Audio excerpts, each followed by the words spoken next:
My name is Liz Siegel. I'm Curator of Photography, and we're currently having technical difficulties. So, this is going to be an acoustic version of the conference until we get mic'd up. And you guys in the back will wave to me when I can start using the podium and mics, right? Yes. Excellent. So, thank you all for coming to this wonderful symposium. We're delighted to have you here. I have a few housekeeping notes, and then my partner in crime, Keller, will tell you a little bit more about the exhibition itself. So the first thing, if you would please kindly turn off your cell phones or anything that makes noise, seeing as we're doing the acoustic version. We will not be introducing individual speakers and talks, so you should have all had a program available. There are some more on the back table over there. And that will give you the lay of the land. It will give you a sense of who's speaking and what they are speaking about.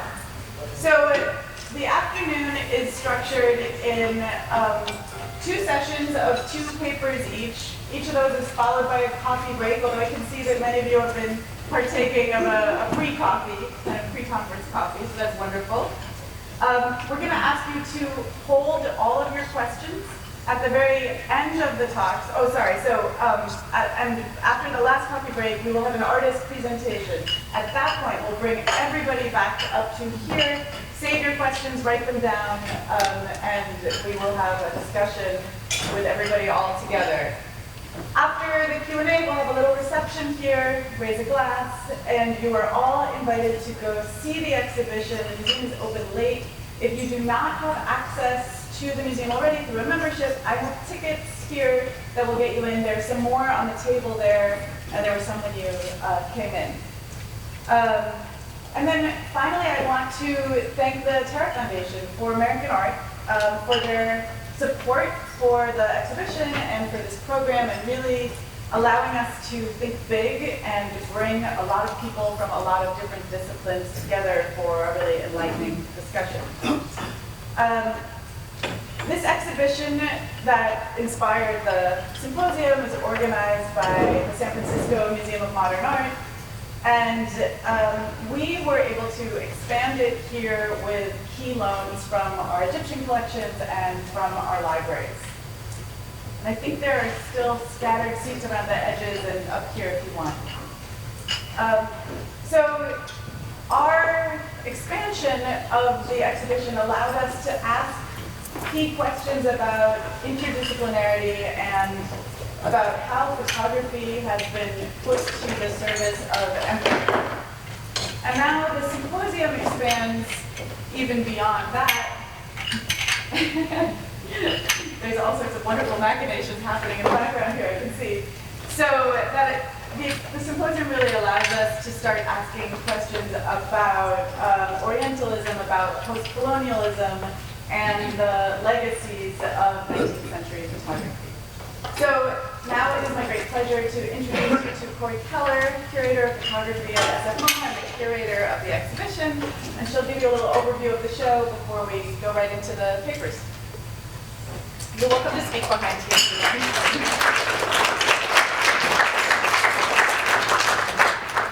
They say that one of the advantages of hiring working parents is that we tend to be good at managing our time. But the other advantage is that we are loud because we spend a lot of our time yelling at people. So we're well suited to acoustic presentations. So I'll just pretend you're my 9-year-old and late for day to school. But I wanted to thank all of you for coming out on a Friday afternoon to talk about a 19th century photographer. Nothing warms my heart more, but especially I wanted to thank Liz and Matt and the Art Institute of Chicago for being such enthusiastic partners in this exhibition and for the beautiful installation that they've done.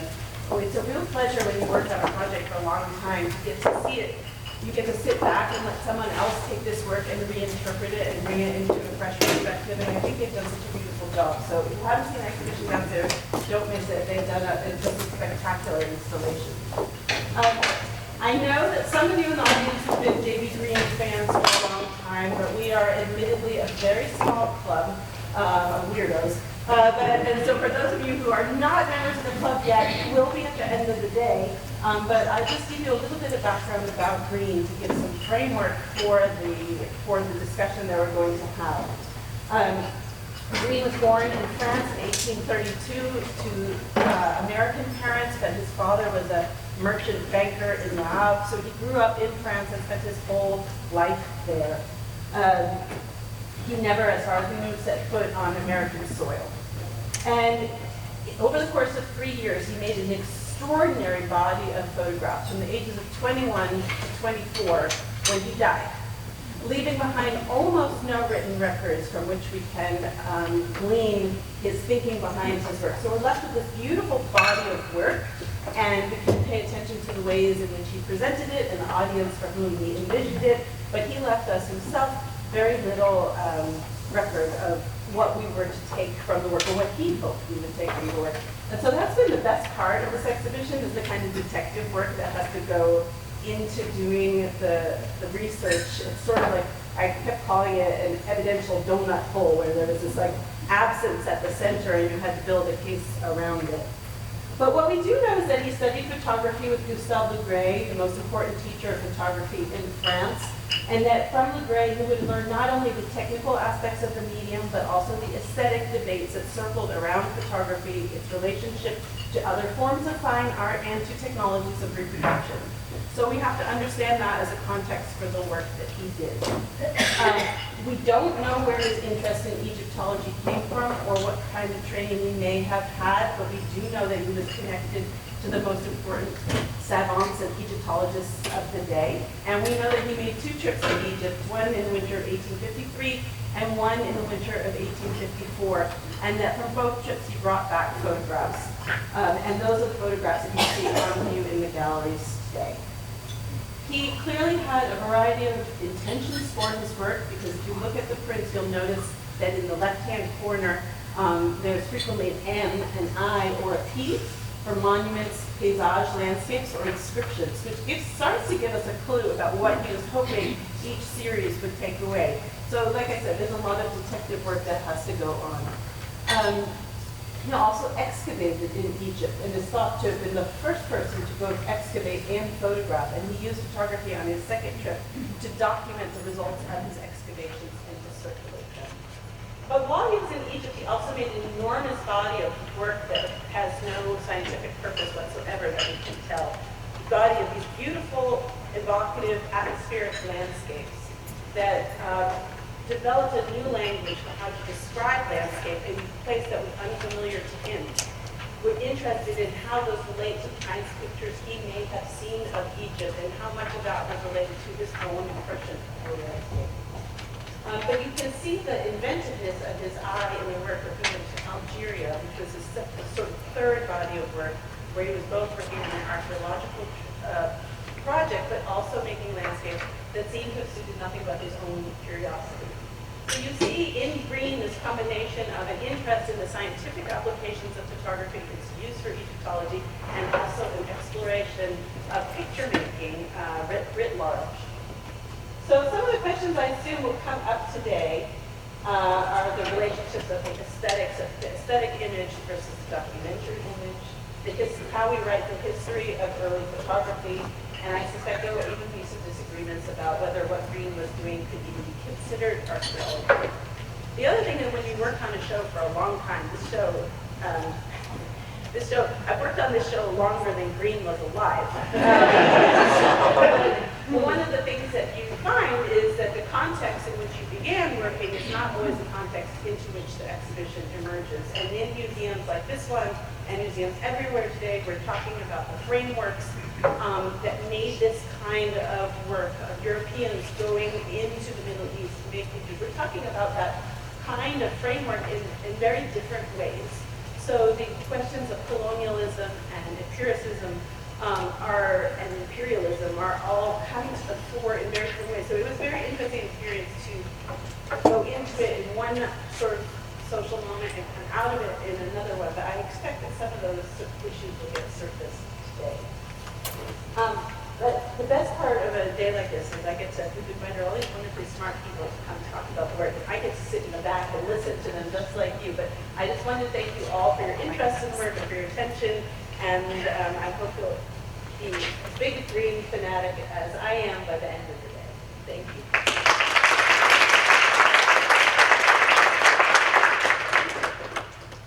As you may know from the program, I have crossed over to the dark side, and I'm a dean now, and I'm deeply appreciative of being taken out of my mothballs and brought out to be a scholar once again.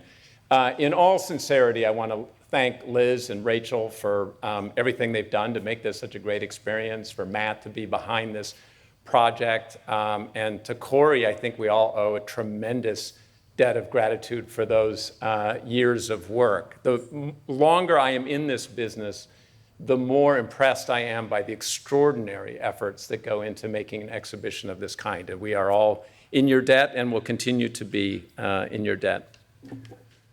All right, let's dive in. I'm going to start with this photograph, a photograph by Greene of the Temple of Dendera, which now sits in a park in Madrid. There was a print from this, I believe, in the SF MoMA show, which I did not see, from the Institute of France. It's not in this show, if I'm correct, which is perfect, because that means we're dealing with a lost object, which is absolutely in keeping with J.B. Greene. This version I'm showing you is from the Met. This picture, as I suspect you can see, has several notable qualities. For one thing, the remoteness of the temple, the softly atmospheric abstraction of its forms, the sandwiching of the temple between these broad field-like bands of grass and sky. These, now we have music. These qualities recall a comment made about Greene's photography of Egypt in Andre Jams and Eugenia Perry-Janis's landmark 1983 book, The Art of French Calotype. In that book, Jams and Janis write, Greene's monuments, and especially landscapes, seem distinctly distant. They don't really seem to be of anything in the normal sense. In Greene's pictures, the monuments and sites are organically fused and seem made of the same stuff. It's a compact catalog of visual effects, an uncomfortable distance, a sense that Greene's photographs are not of anything in the normal sense, and the impression that monuments and sites seem to meld organically into the same material. Now, although they wrote about 40 years ago, this catalog of effects has, in my opinion, aged fairly well, or at least many of the photographs by Greene in this exhibition and in the catalog leave these same salient impressions on me. But the question is, how do we interpret these distinctive visual effects historically? How might we best imagine their significance in light of what little we know about the making of these photographs and the circumstances? As Corey's excellent catalog essay would suggest, the answers to these questions are difficult to come by. My approach will have two parts. The first is a brief examination, brief because it's a big history. It's going to occupy most of my talk. A brief examination of the general role of the landscape view in expedition reports. And the second part is a consideration of how Greene took up and inflected that role. To understand the role of the landscape view in expedition reports requires that we go back well before photography.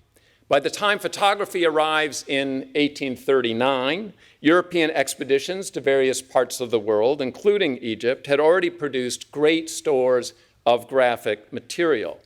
Collectively, these records constituted a prodigious imperial effort to put geographic, historical, and taxonomic information into readily referenced pieces of paper, most of them bound in volumes.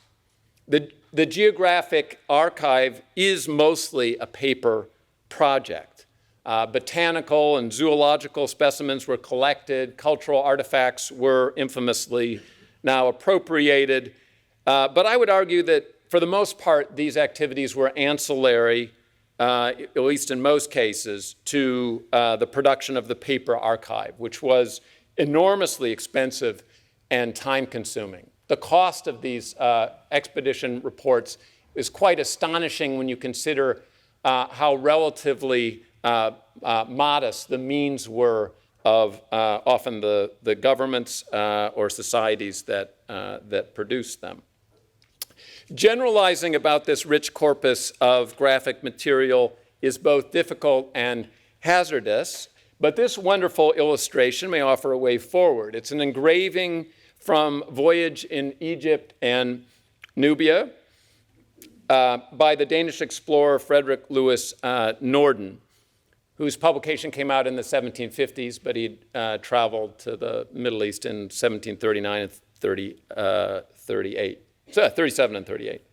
The illustration of the Temple of Dendera, which now sits in the galleries of the Met, as many of you doubtless know, combines two different modes or types of representation. The bottom of the image is devoted to a perspective rendering of the temple in its topographic setting. It is a landscape view, to use a phrase that became common for illustrations of this kind. Floating in the sky above the landscape is a representation of the same temple as an architectural plan. As I'm sure you all know, painted landscapes tend to feature clouds in the sky, not architectural renderings. The floating plan indicates that the landscape below belongs to an archive or collection of records. We can infer from its presence that the maker of the report did not regard the sky as a significant element of the landscape view. Presumably, the sky is expendable because skies are changeable, immeasurable, unhistorical, and unextractable, and therefore generally outside the concerns of the expedition archive. This landscape view, like most found in expedition reports, is principally about structure and topography, and the area at the top of the image is therefore available for use as blank archival space. And when we consider the blank skies that we see in many photographic landscape views coming many decades after this, we ought to bear this pre-existing convention in mind. This composite image is a helpful touchstone for another point. Illustrations in expedition reports, perhaps especially early reports on Egypt, in my limited experience, I'm not the specialist that some people in this room are, but perhaps especially early reports on Egypt, fall roughly, I want to underscore before I'm roundly attacked, which I hope to be, into two categories. Those in which orthogonal abstraction governs with a firm hand, i.e. illustrations like the plan floating here, and those in which it does not, i.e. illustrations like the perspective view. To be sure, there is much geometry at work in the construction of the view, but the geometry is softened, cloaked, or mitigated by botanical particularity, shading, obliqueness, and vague contour. If a picturesque view can be construed as a diagram, it is certainly a very woolly one. I want to distinguish, in other words, between plans, elevations, and other abstracted planar representations, the flatland of the expedition archive, and the billowing out in the world illusionism of the landscape view. Illustrations of both categories abound in expedition reports, and I'm going to offer you just a couple of examples, and you're going to have to excuse the poor images. Just before leaving Cambridge, I was contending with a broken scanner and had to use my smartphone, but thank goodness we now carry such things in our pockets. To exemplify the geometrically strict mode, I offer you these illustrations from Franz Christian Goe's 1822 volume, Antiquities of Nubia. These are planes and elevations. I think you can see the way that they abide by this strict orthogonal geometry. For another example, I'm giving you a detail from one of the many pages of illustrations from the 21 volumes of Description of Egypt. There's a wonderful page on view actually in the exhibition. This kind of flat-to-the-page approach is pervasive in the expedition archives. So that's the one category. As an example of the other category, on the left, I give you Gao's view of Gartoths from Antiquities. Note the illusionism of 3 dimensions, the light effects, the attention to vegetation and topographic detail. There's even an inclusion of 2 figures, ostensibly for scale, but also in keeping with picturesque convention, by no means an innocent convention, but others may talk about that, and the blank sky. Now, not all illustrations in the expedition archive, of course, fit so neatly into one or the other categories I've set out. The illustration on the right, for example, from the same page in Gao's report, is a perspective drawing that represents what Gao imagines the original temple might have been like. Although its perspectival illusionism resists the flatness of the page, its adherence to a rigid geometry makes it more of a technical drawing than a landscape view. And of course, there are portraits and genre scenes in certain reports and so on, but I'll let people poke holes in my argument later. I'm just going to make this contention that there are these 2 basic big buckets.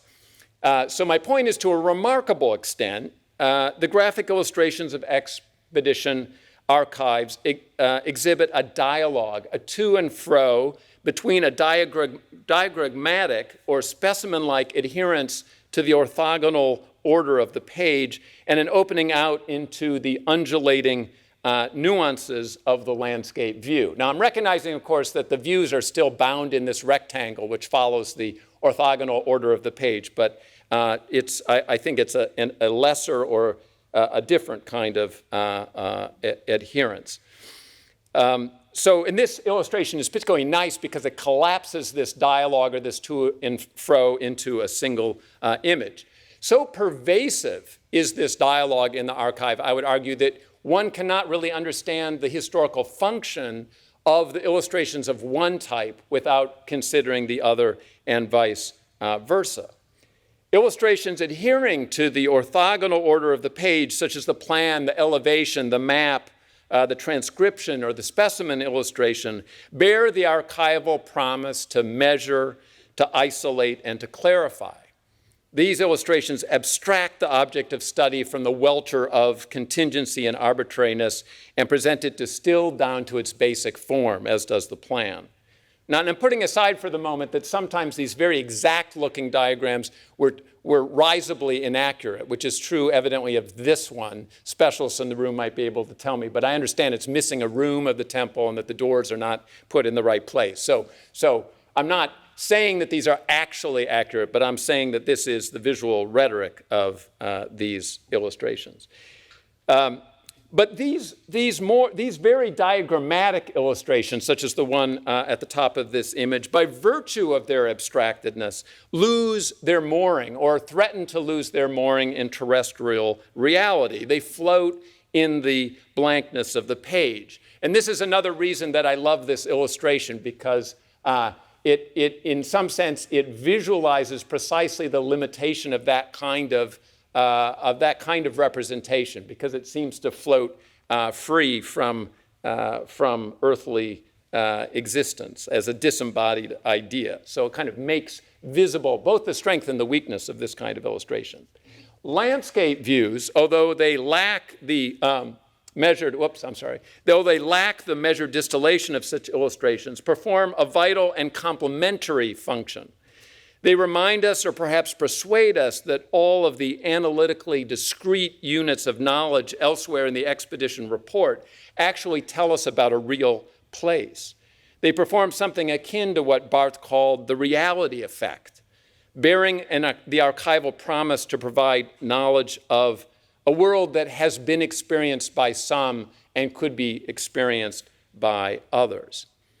So the function of the landscape view in the expedition report in this sense is indexical, but in a very particular way. By indexical, I really mean pointing, which photography is thought to be indexical. But this is a different kind of indexicality, because this pointing directs the information surrounding the landscape view, the diagrams and elevations and so forth, including any germane text that's in the expedition report, directs it towards a particular site, with the particularity of that site secured through the inclusion of all those stray and contingent elements that distilled orthogonal illustrations must refuse.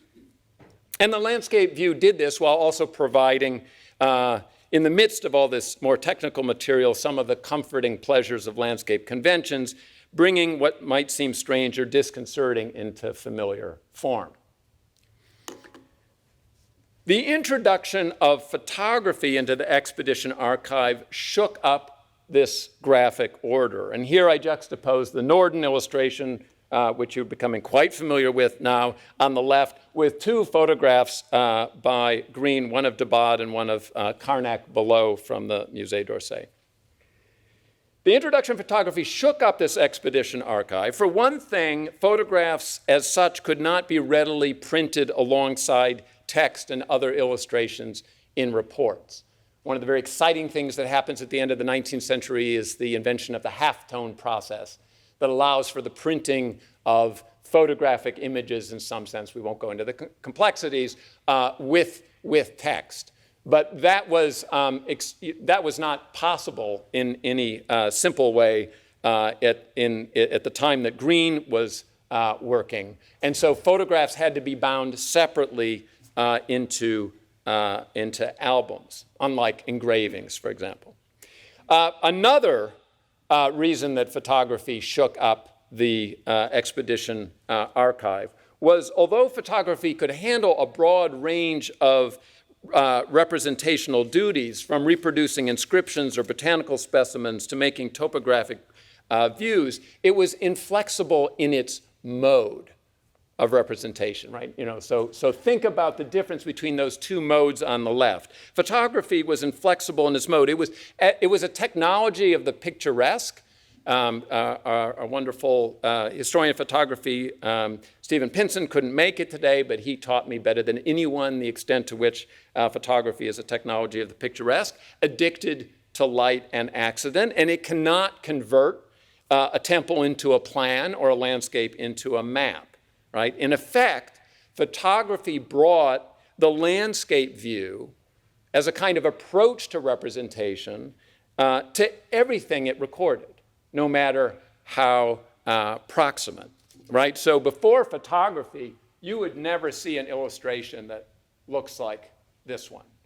You would just never see it. That whatever the subject is in there, and I'll agree with Jams and Janice that, once again, Greene has made it rather complicated to figure out. Whatever it is, it would have been distilled, it would have been abstracted out of the image in a way that photography finds very difficult or impossible to do.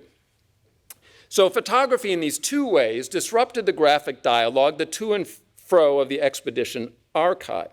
In effect, it pulled the role of the landscape view, as I've described it. It's indexical, all this knowledge is about this place and its picturesque pleasure, out of the dialogue with the graphically distilled and strict illustrations, and sequestered it in separate publications. And I think this sequestering may have put the role of photography as an expeditionary medium in doubt. And here I know the American context much better. And in the American context, when these photographs from expeditions are bound in albums, people start to become anxious that they're superfluous, that it's just a kind of armchair travel, that they're not serious, they're not really scientific. And I'd love to hear from any who know to what extent this pertains as well in the European context. But this brings me back to the qualities of Greene's photographs that Jams and Janice identified. And I want you to consider the qualities again as I refresh your memory while looking at these illustrations that belong to this diagrammatic type, right? So James and Jonas said that the monuments and landscapes exhibit a remarkable distance, that they do not seem to be of anything in the normal sense, and that they seem to fuse monument and site in the same stuff. Now, I would argue every quality that they identified is pretty much the exact opposite of this, of what you're seeing in these kinds of illustrations, right? Illustrations such as these are always as proximate as they need to be.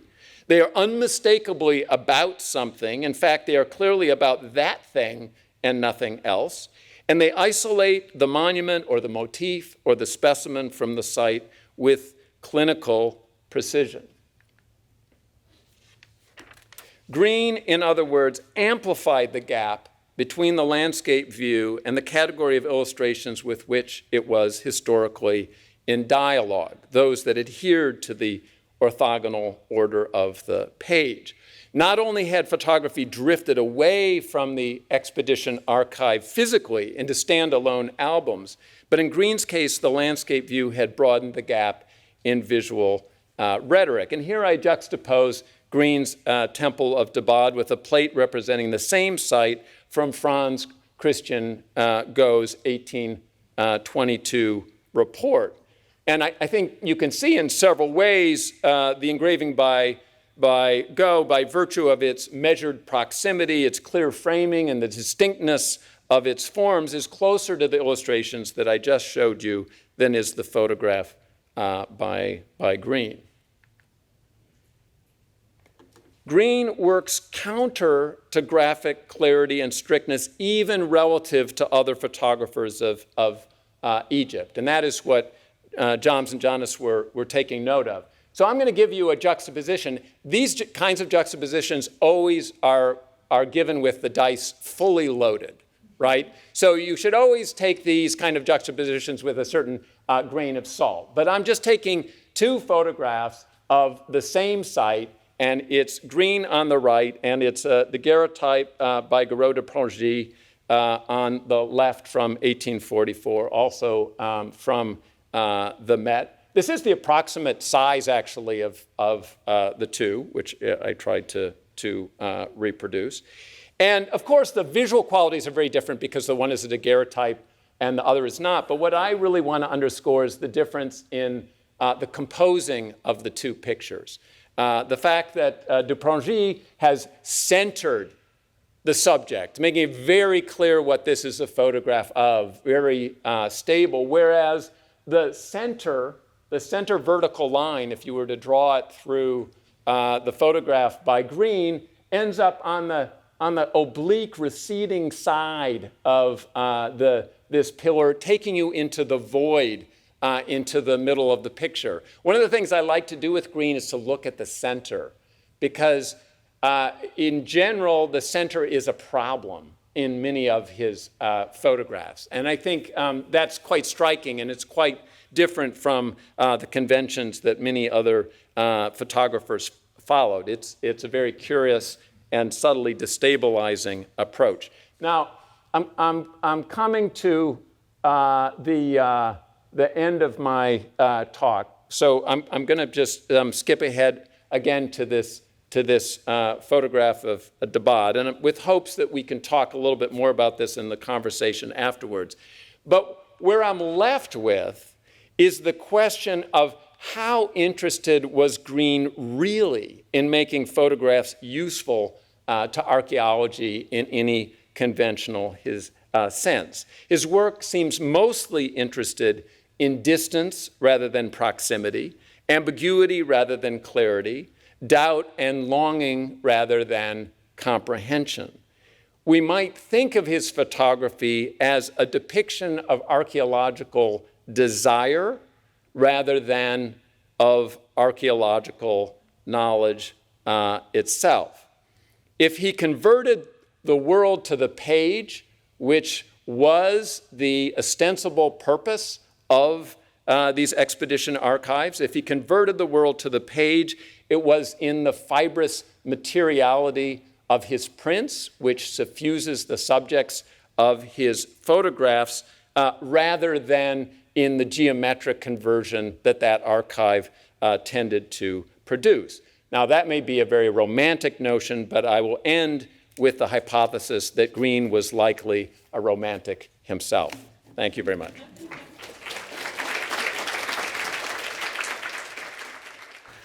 Right, if I could second Robin's expression of thanks to Liz for inviting us today to speak, and gosh, he's a hard act to follow, but I think there'll be some good, some complementary material between our two talks.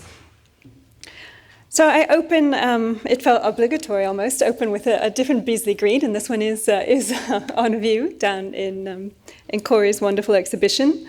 So in 12 years of teaching at an art history department in England, only one student, a visiting American, ever recognized the lines that I used to open my class on Egyptian art with. I met a traveler from an antique land, the opening of Percy Shelley's sonnet, Ozymandias.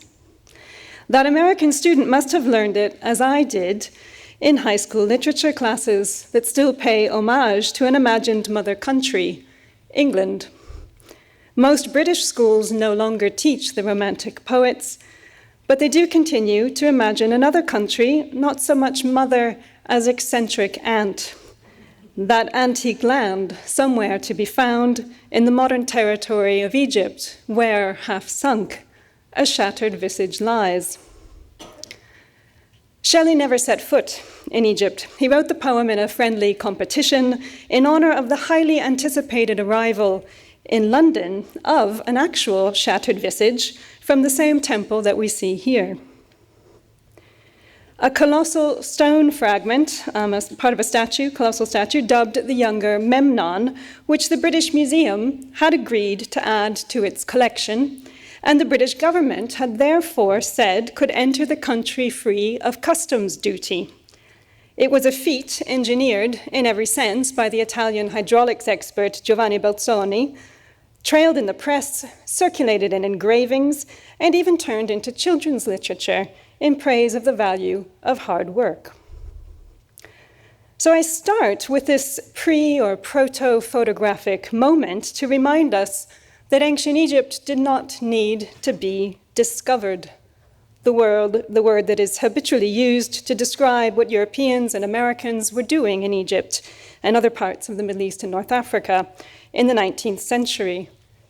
Ancient Egypt already existed in the imaginations and visualizations of so-called Western audiences, and it already existed in the imaginations and daily experiences of people living in Egypt, who are reduced in these engravings to brute and mute masses of dark-skinned male bodies. Or here, 20 years earlier, from the time of the Napoleonic invasion, depicted as seated groups of robed men sheltering obliviously in the shade of a ruined temple. These early 19th century images should also remind us that encounters with ancient Egypt, real, imagined, or represented, did not take place in a vacuum, but in a context of armed conflict, colonial and thus commercial competition, and imperial ambitions from several directions. There is no innocent eye here, including, when it does arrive, blinking open in the sunlight, the eye of the camera. Like other young men experimenting with photography at the time, John Beasley Greene was well aware of image traditions in other media that had represented the Egyptian landscape, its ancient monuments, and its contemporary inhabitants to a Euro-American audience. Photographs by Greene and many other photographers in mid-19th century Egypt are often incorporated into the foundation myths of Egyptology, origin stories to which that discipline remains strongly, I'm tempted to say dangerously, attached. With little discrimination and little consideration of the technology involved, including something Robin mentioned as well, print technology, what you could actually do with a photograph versus other kinds of images, and then how that affected the circulation, or lack thereof, of photographs. So without considering all of those very important points, photographs from Beasley Greene to Beato, Bonfils to Seba are woven into a narrative of discovery, exploration, and scientific advancement. Progress moves ever forward in a straight, unremitting line, while terms like archaeology, Egyptology, record, document are cast backwards in time as if they had appeared fully formed and their meanings were self-evident. In my talk today, I want to question such narratives, which are bad history at best, and which certainly don't get us any closer to understanding the interweaving of photography, archaeology, and colonialism. To characterize photographers of mid-19th century Egypt as archaeological risks missing the point that archaeology was itself in a state of flux and failure, a state of coming into being with no destination or end point in sight. Archaeology arguably takes the form it does because of photography. Images like this invite us to fouiller, as Beasley Greene would have said in French, to search, to search, to read around, to rake through, to rummage, to dig, to excavate. In French, this sense of fouiller takes off in the 1840s, as does the word archaeology in English, although in English it has some scattered earlier uses in the 17th and early 18th century. Egyptology enters French usage in the 1850s and appears in the 19th edition of Larousse in 1870. According to the Oxford English Dictionary, the earliest attestation of Egyptologist occurs in 1859, with Egyptology in 1862. A specific focus on Egypt, so what may have led people to define themselves as Egyptologists, inevitably involved hieroglyphs, and this has come up also in our discussions this morning as a group looking at the exhibition. The quest to read them had been resolved, more or less, by Champollion in the 1820s, but how best to copy and circulate them had not been. How to extract hieroglyphs from their monumental context in Egypt for the use of scholars in Europe remained a problem, and one in which photographic technology was specifically implicated, famously already in 1839, in François Arago's famous speech to the French Chamber of Deputies announcing the invention of the daguerreotype process. More than one history of photography or photographic exhibition has recounted his assertion that if Napoleon's expedition had had Daguerre's apparatus back in 1798, quote, "we would possess today faithful pictorial records of that which the learned world is forever deprived of by the greed of the Arabs," and the vandalism of certain travelers he had in mind as well. There were good ways to travel and bad ways. Arago's impassioned rhetoric, with its overtones of an early imperial nostalgia for the empire that France didn't have in Egypt, was simply wrong on many points. For one thing, the daguerreotype was a unique object, a photographic positive. It could not be reproduced except by the intermedial interventions of drawing the image and then printing by engraving or lithography.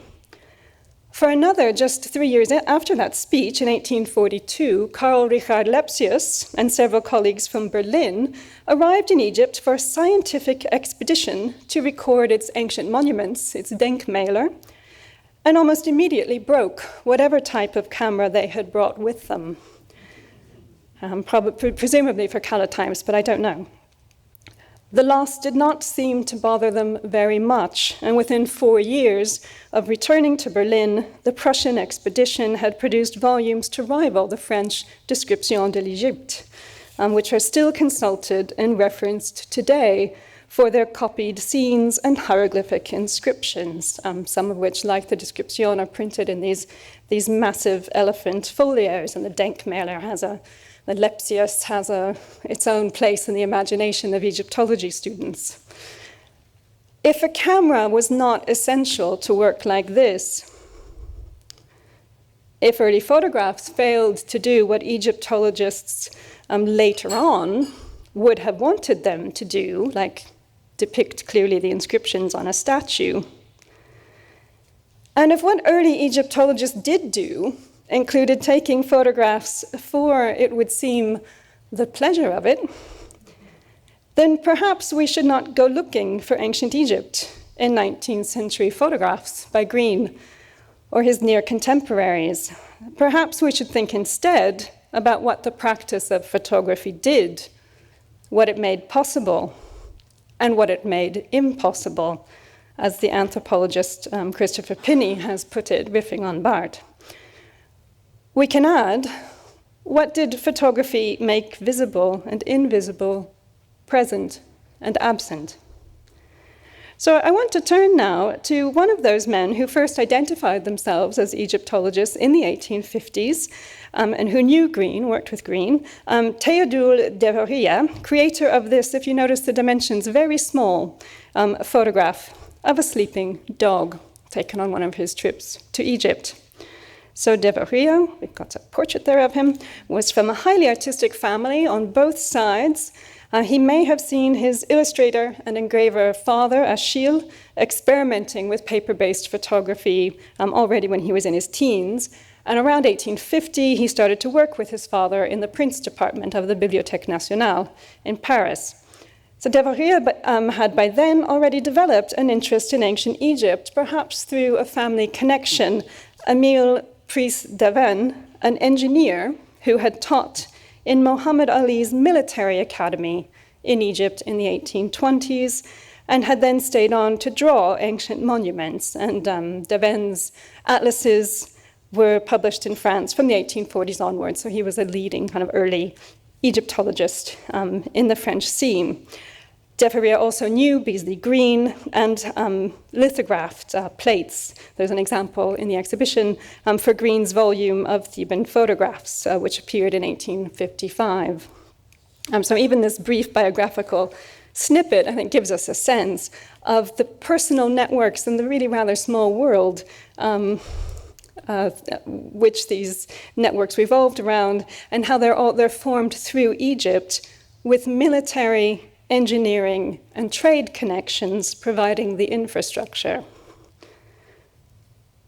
In 1855, Deveria was hired in the Egyptian department in the Louvre as a draftsman and a sort of epigrapher, someone who copies inscriptions. He had been studying hieroglyphs in Paris alongside Coptic and Arabic. So his first task at the Louvre was to catalogue the objects that were arriving in Paris from Auguste Mariette's famed discovery of the Serapeum, the sanctuary of the Apis bulls in the desert near Cairo, which had been described by the Greek geographer Strabo. Mariette was also an employee of the Louvre, sent to Egypt to acquire papyri. He took to digging instead, sort of on his own initiative. He got a local permit from landowners to just dig, and started sending the objects he found, sort of, writing them up for French newspapers, and illicitly sending objects back to the Louvre, which infuriated the then viceroy, the ruler of Egypt at that time, who was Abbas. But it worked out in the end, because when Said succeeded as viceroy in 1857, partly with the influence of Said's personal connection with de Lesseps, who was there developing the Suez Canal. They get Mariette. Said agrees to invite Mariette to re-establish, not to establish, but to re-establish an antiquities service that would conduct and regulate excavations in the country. Muhammad Ali had already set that up earlier on, but then it had been lost sight of.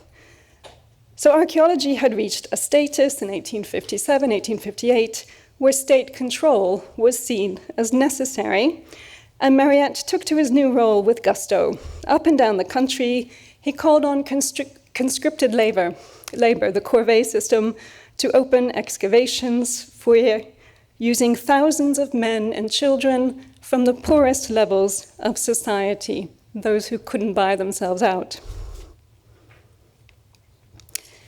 In December 1858, Mariette called on his former colleague, Deveria, to join him for a tour on the government steamboat that had been put at Mariette's disposition. The idea seems to have been that Deveria would help translate the ancient inscriptions, as well as making drawings and photographs. It's really not quite clear, as far as I can tell, exactly what the idea was. So on this first trip to Egypt, Deveria used paper negatives, and the photographs he took may have been intended for future publication, building on the successful example of the Serapeum volumes, which had a mix of kind of engravings and then the photographs that had been taken in Paris. I'm not sure that these photographs ever were published, but occasionally, really for generations to come, you would get a French publication that's an engraving after a Deveria photograph. Many of the subjects he takes were already familiar, even canonical, sites like the Ramesseum, again, here made into a there then by the inclusion of a fellow traveler perched on top of the fallen Colossus.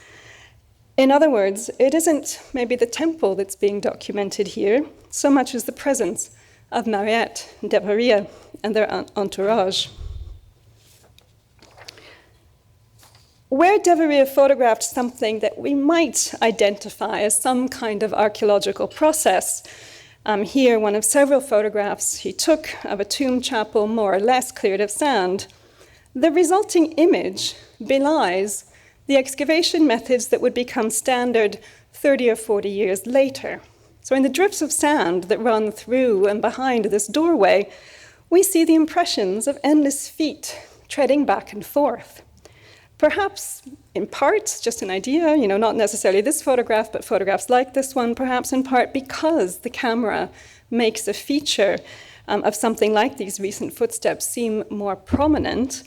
Future archaeologists would insist that features like the floors of tomb chapels had to be swept absolutely clean, but that wasn't a concern here. That wasn't a path, that anyone had yet thought to take.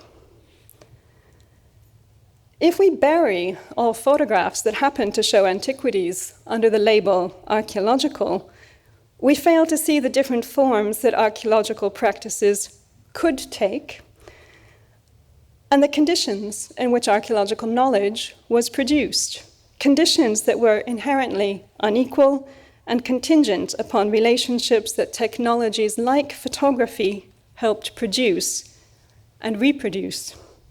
Needless to say, it was not Mariette or Deveria who would eventually free this statue from the earth, reposition and turn it over onto its back, and turn it into a tourist attraction.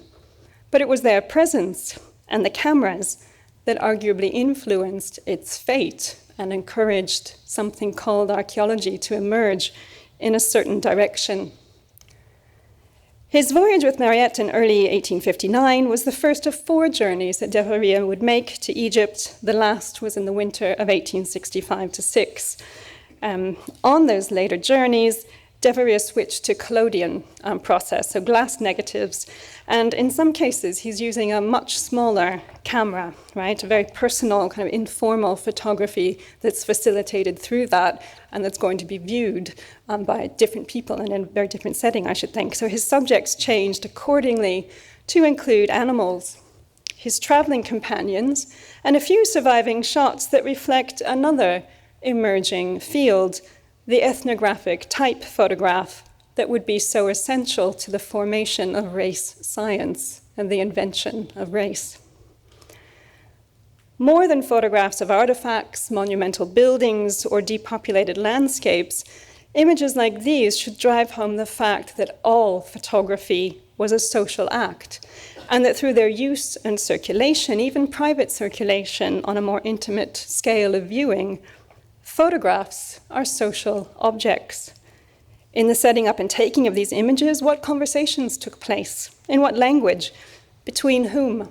And what does that tell us about the social realities and political hierarchies that were developing alongside archaeology, Egyptology, photography, and tourism? There is no innocent eye, I suggested at the beginning of my talk. Neither photography nor Egyptology can be extricated from the messiness and inequities of a system that they themselves helped create and sustain. Photography would not exist without false starts, failed negatives, and other media to give it visibility, like the color lithograph you see here based on a Debreria photograph of a famous statue in the Louvre. Archaeology and Egyptology also would not exist without forced labor, armed violence or the threat thereof, and commercial interests. What we don't see is as important as what we do. Debreria was not on hand for another of Mariette's fabled discoveries, a wooden statue about 90 centimeters high found lying on its side in a tomb chapel at Saqqara in 1860. It's the top left and top right photographs that you see here. The statue had lost both of its feet, part of a leg, and its staff, but those were restored with a plinth by an unidentified sculptor, whether Egyptian or European, we don't know. The earliest photographs of this statue at the top left and right, as I said here, show it already repaired, already turned into a museum piece. And they originate with another French mission of the early 1860s, led by Debreria's boss at the Louvre, the Vicomte Emmanuel de Rouget. This statue became quite literally a centerpiece of the Antiquities Museum that Mariette set up in Cairo in 1860, which we see here in a later photographic campaign. And in 1867, the statue was one of several significant objects from the museum that were sent to Paris for Egypt's pavilion, so representing Egypt as its own kind of country within the Ottoman Empire, sent to Egypt's pavilion at the Exposition Universelle in Paris in 1867.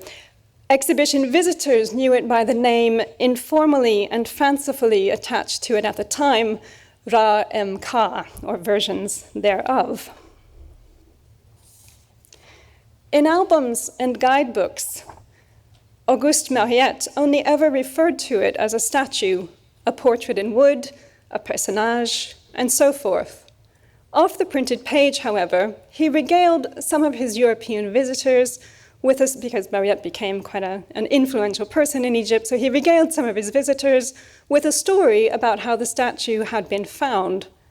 Mariette himself almost certainly was not present at that moment. He is not an eyewitness, nor are there any images, photographic or otherwise, of what the statue looked like before the restoration of its feet and staff.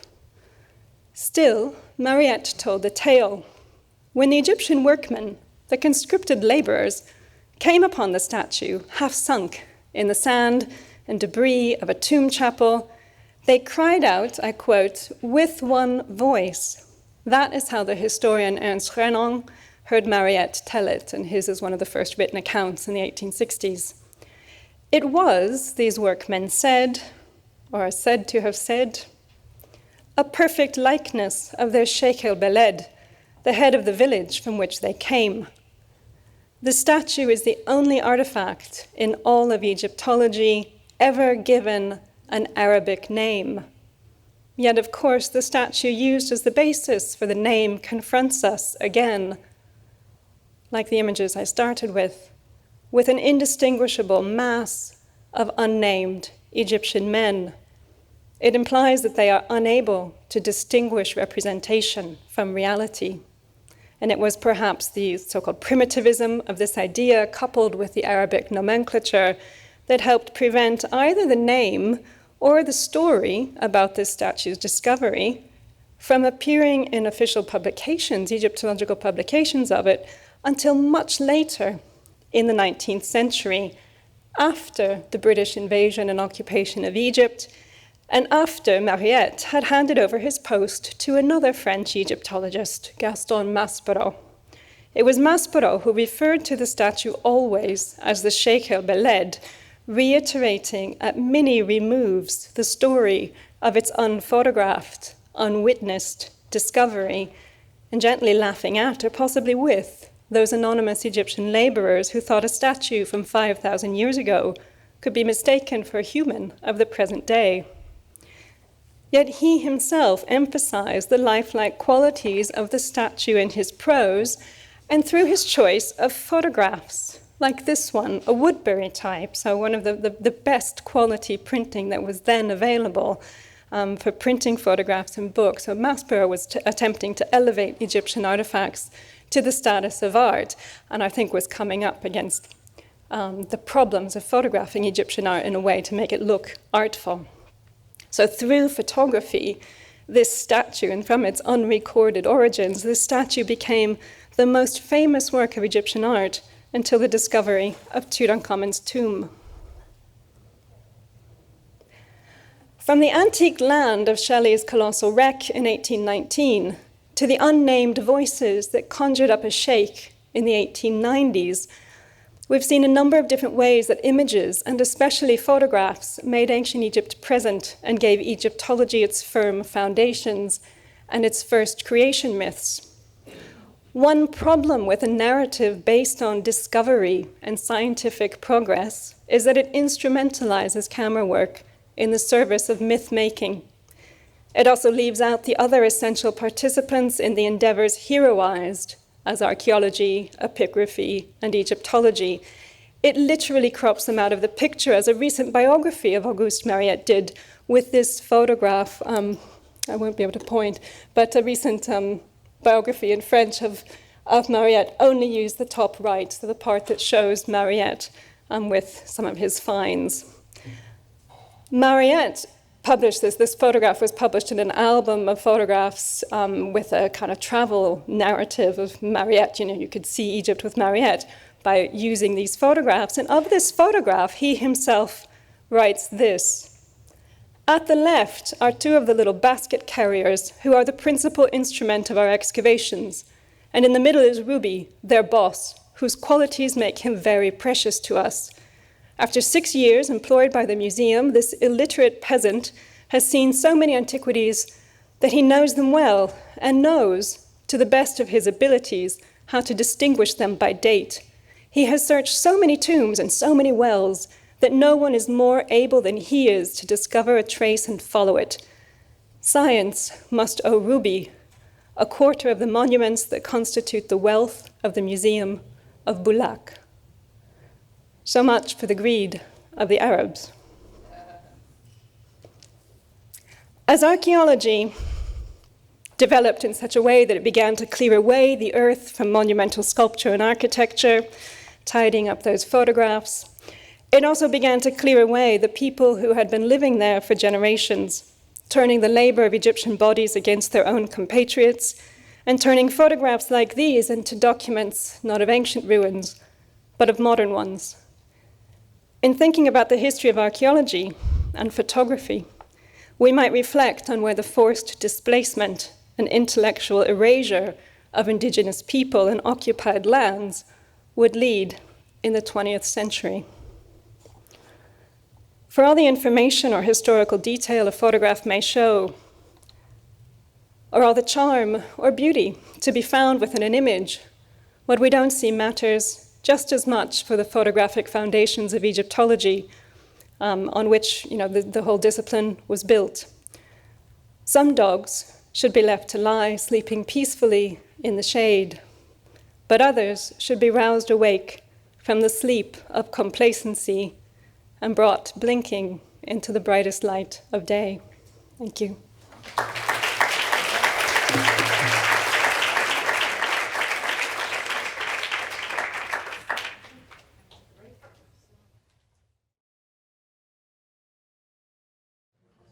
Thank you very much.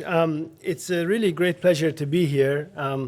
And I too would like to thank Liz Siegel for the invitation, and especially the trust in a literary person to come here to talk about photography.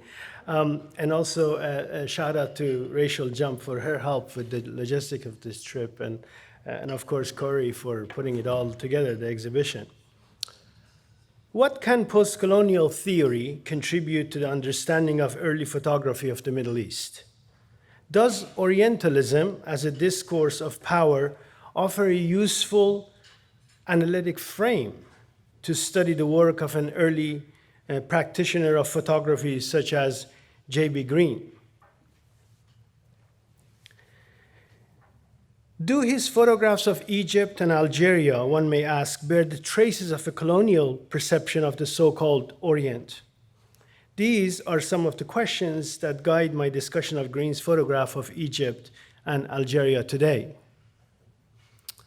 It is remarkable how quickly art historians and museum curators moved away from Edward Said's insightful observation about the politics of representation in his Orientalism, despite the wide-ranging influence of this truly pioneering text that not only riveted the attention of the intellectual establishment on the issue of colonial power by rigorously interrogating the ideological underpinnings of Europe's literary and artistic representation of the Middle East and North Africa, but also played a pivotal role in the shifting focus in literary, aesthetic, and cultural criticism from apolitical formalism to political historiography. As early as the mid-1990s, the Getty Research Institute's senior photography curator, Frances Terpak, wrote in her acquisition justification letter for the Pierre de Gigord's collection of photographs of the Ottoman Empire that, quote, Orientalism has been viewed by some as a trend in research that may have reached its peak. A few years later, the scholar of Middle Eastern photography, Michel Woodward, remarked that, quote, in contemporary writing about 19th century photography of the Middle East, it has become almost a cliché to describe many of these images as Orientalist, that is, reflecting or propagating a system of representation that creates an essentialized difference between the Orient and the West, unquote. Given such perceived, quote, misconception inherent in post-colonial analysis, Ken Jacobson, a collector and expert of 19th century photography, whose collection of Orientalist photography was acquired by the Getty Research Institute in 2005, suggested that, quote, a return to more traditional methods is desirable for the study of 19th century and 20th century photography in North Africa and the Near East, unquote, arguing that scholars and commentators to focus more single-mindedly on the, quote, notable aesthetic as well as documentary and historical merit, unquote, when analyzing visual representation.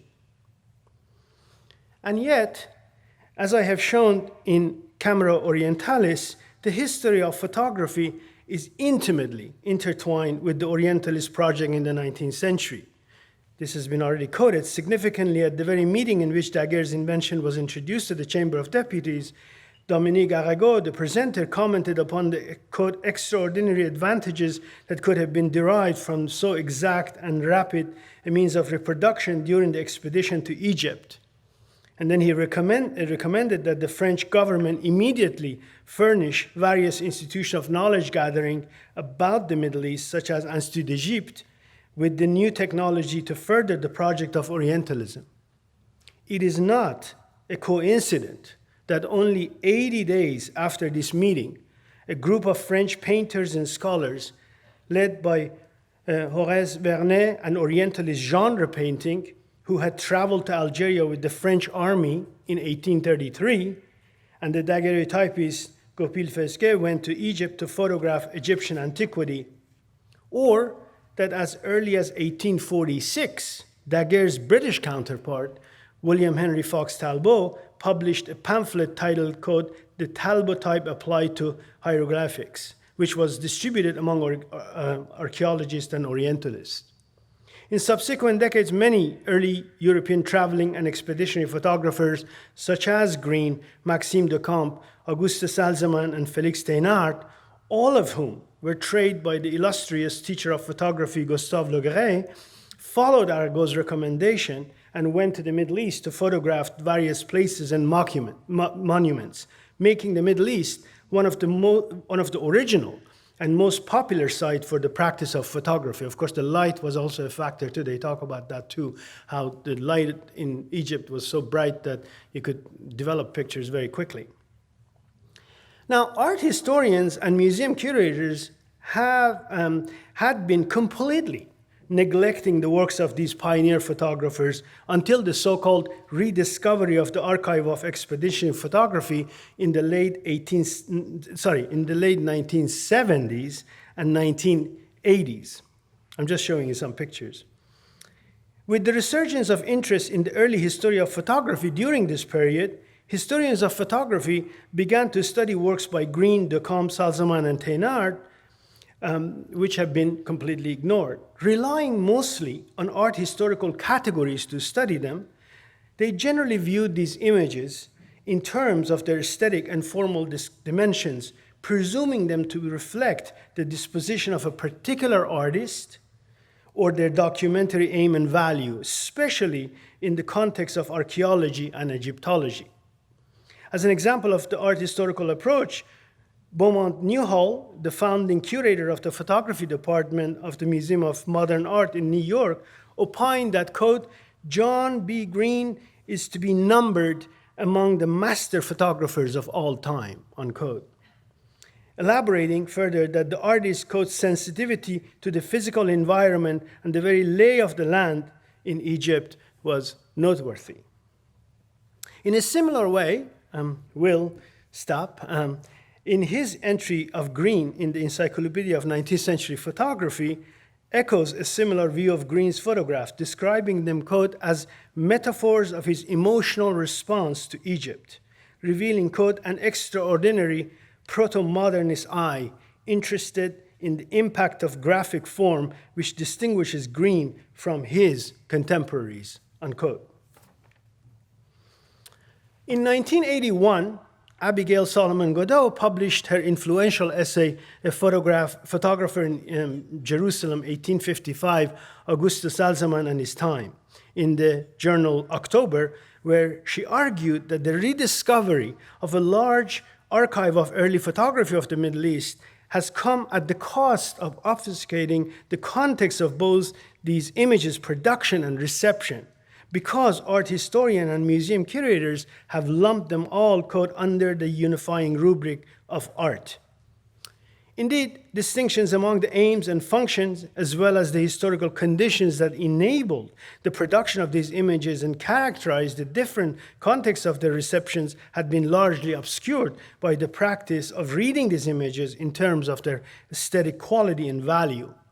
Noting that a photographer such as, quote, Salzaman was not intentionally working in the art tradition, Solomon Godeau correctly pointed out that, quote, it is unwarranted to project onto these photographs a concept of artistic intentionality for which there is no evidence.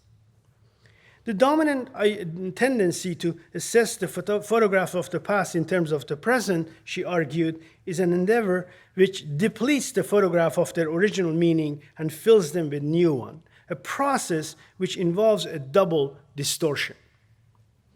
The important imposition of art historical framework in the study of early photography has only led to fanciful misreadings, has not only led to fanciful misreadings, but has also preempted the possibility of attending to photography's intersection with other discourses, as Solomon Godeau points out. In the rush to discover the art of photography's past, we run the risk of destroying its history, she says. Following Solomon Godeau's recommendation, art historians began a more historicist approach to the works of early photography of the Middle East. In her dissertation, Egypt Recovered, photographic surveys of Maxime Decombe, Félix Thénard, and John Beasley Greene, and the development of Egyptology, Kathleen Stewart Howe, for example, argued that careful examination of Greene's photographic records warns us away from the late 20th century trap of aesthetic images, which seem eccentric and non-documentary, and encourage an attempt to place these problematic images into the context of their making.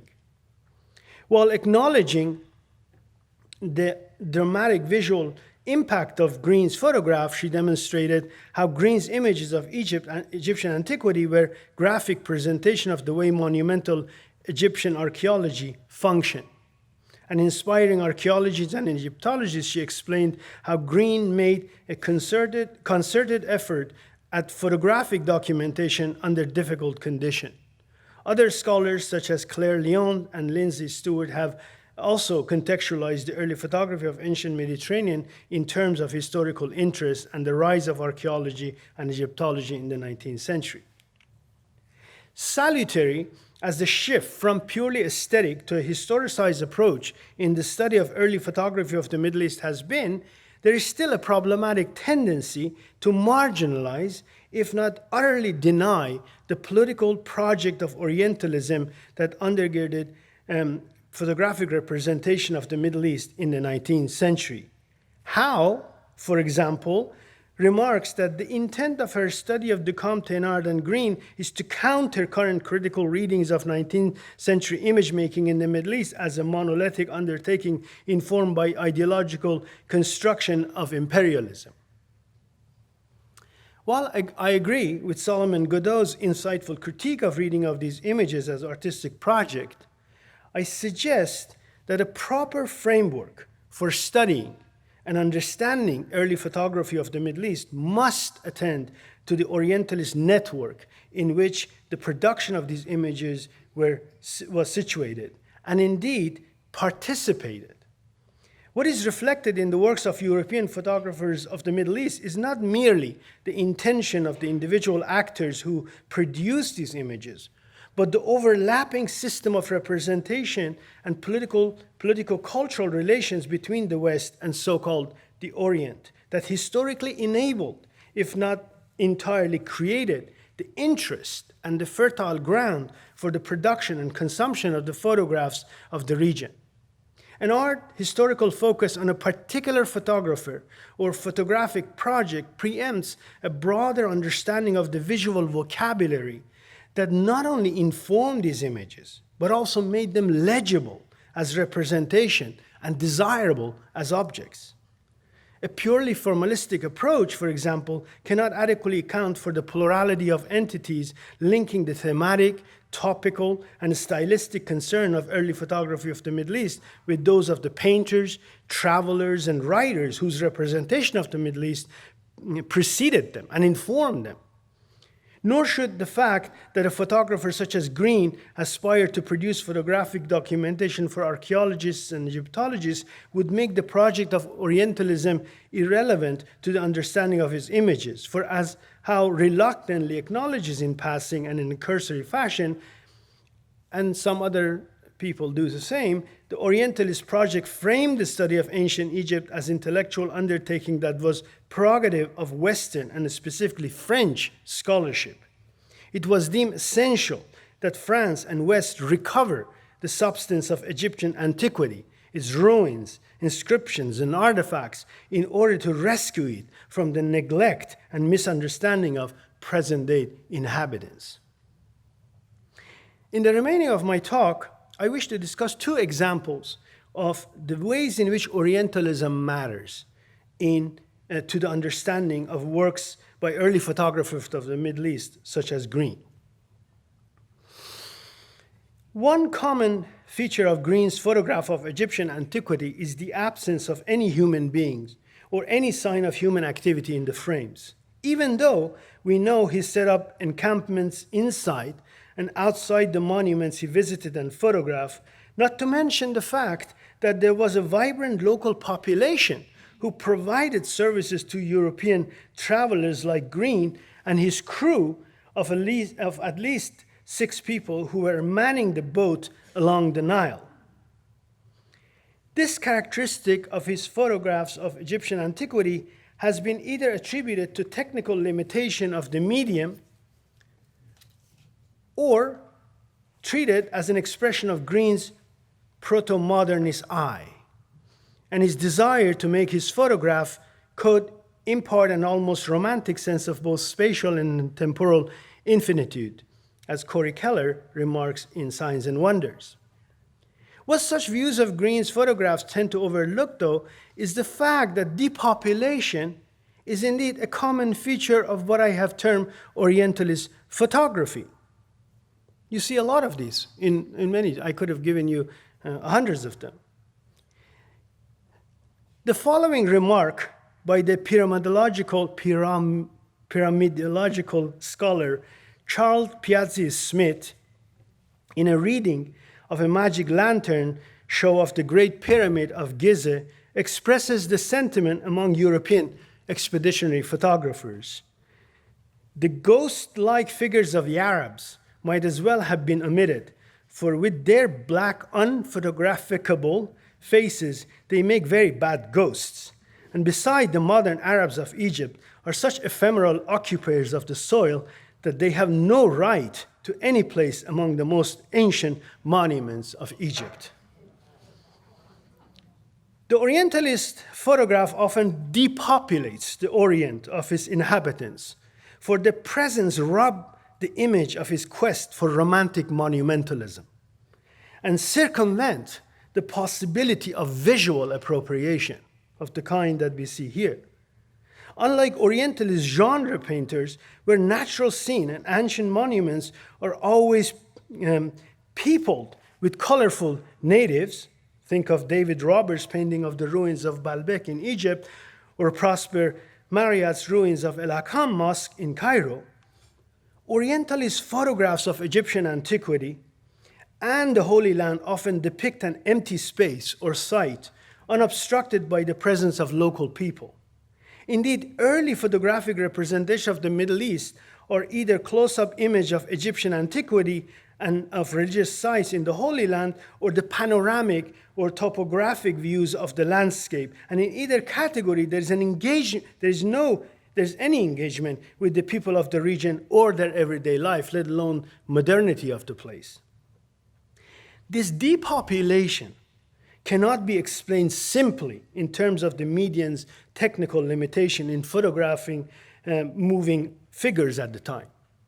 The efforts on the part of early expeditionary photography to eliminate local people from the images are deliberate and concerted.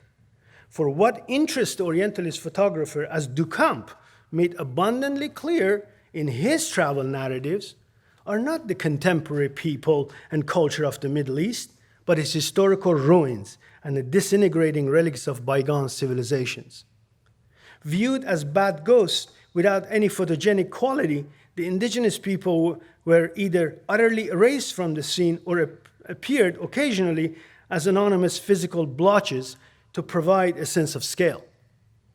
In contrast to the superabundance of decontextualized, studio-based images of people produced by resident photographers of the Middle East, the absence of humanity in the Orientalist photography of Egyptian antiquity at once participates in a form of static monumentalism that underpins Orientalist historiography and enables the possibility of colonial appropriation and intervention.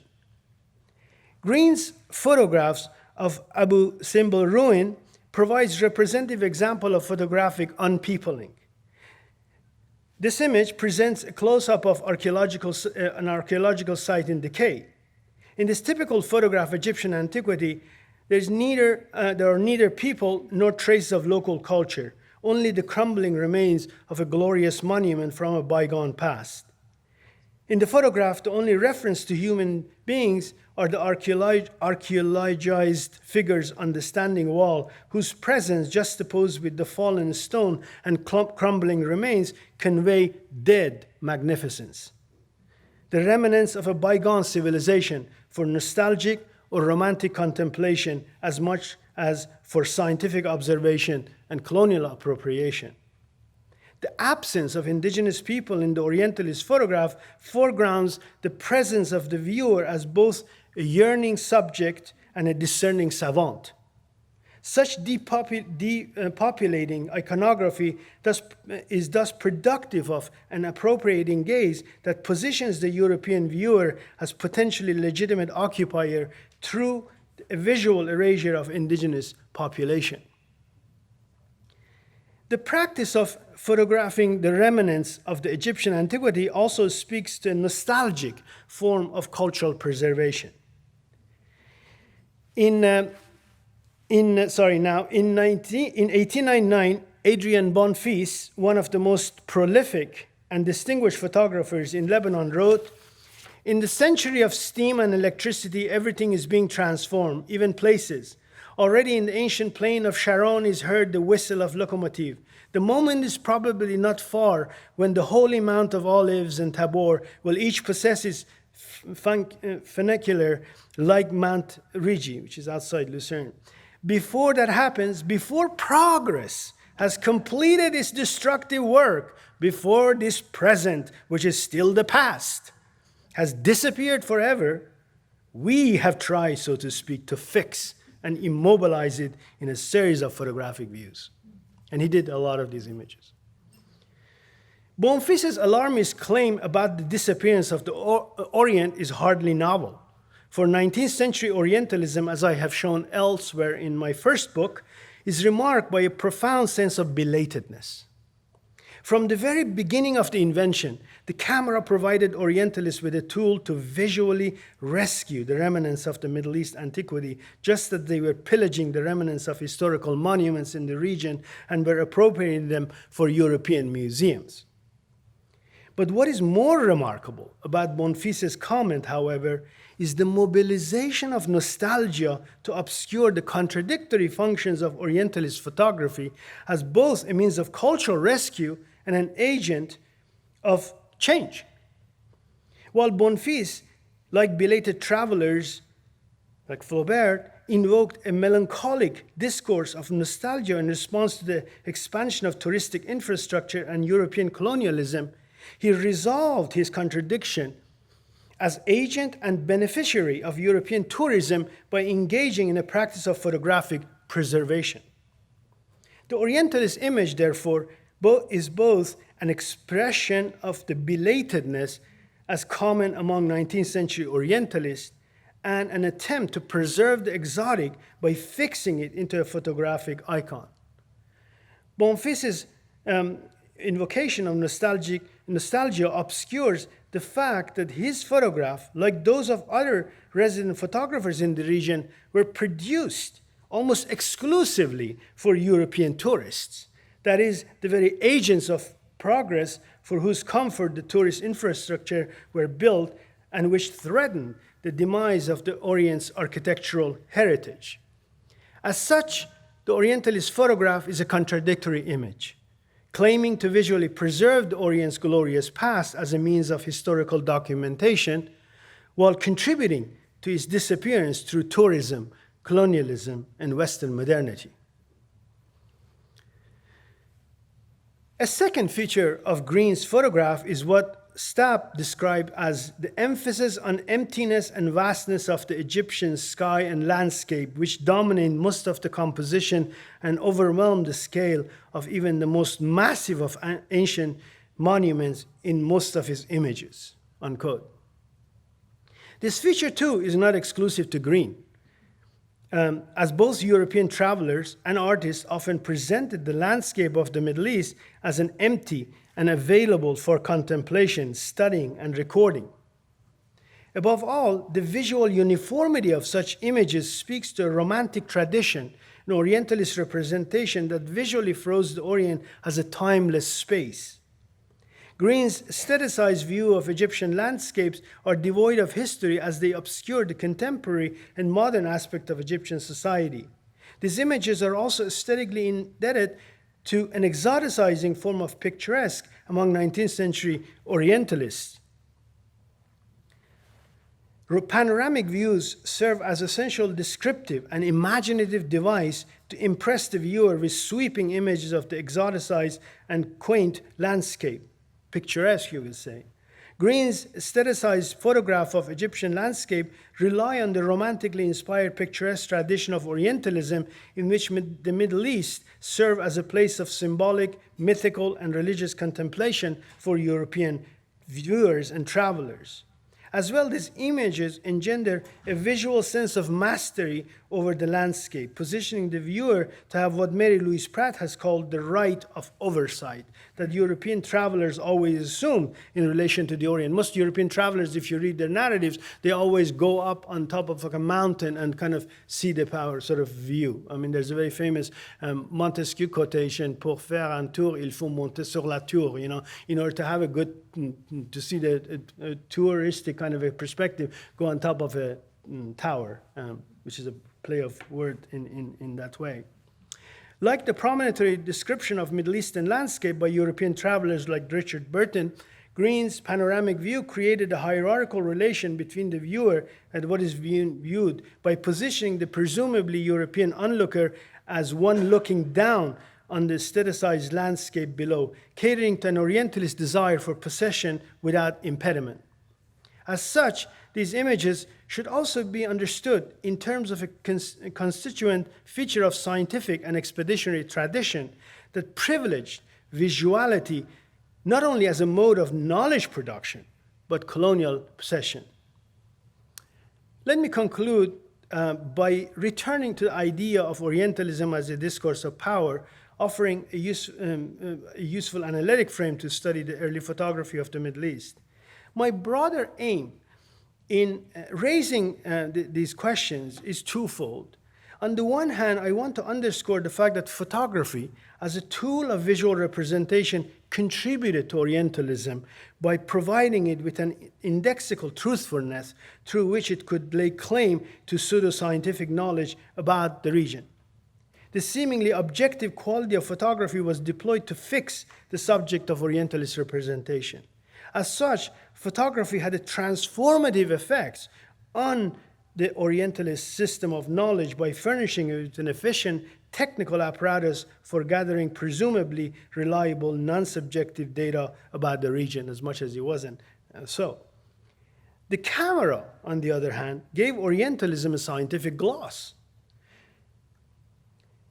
If the camera was useful to Orientalism, so was Europe's written and artistic representation of the Orient helpful to photographs in their depiction of the region.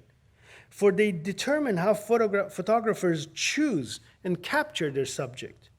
European photographers' careful selection and staging of images reveal an exoticist consciousness that assumed an ontological and epistemological distinction made between the Orient and, most of the time, the Occident. In short, if we are to understand the set of practices, institutions, and relations to which 19th century photography originally belonged, as Rosalind Krauss encouraged us to do almost 40 years ago, we need to attend to the historical and epistemological interdependence between Orientalism and photography. Thank you. Thank you.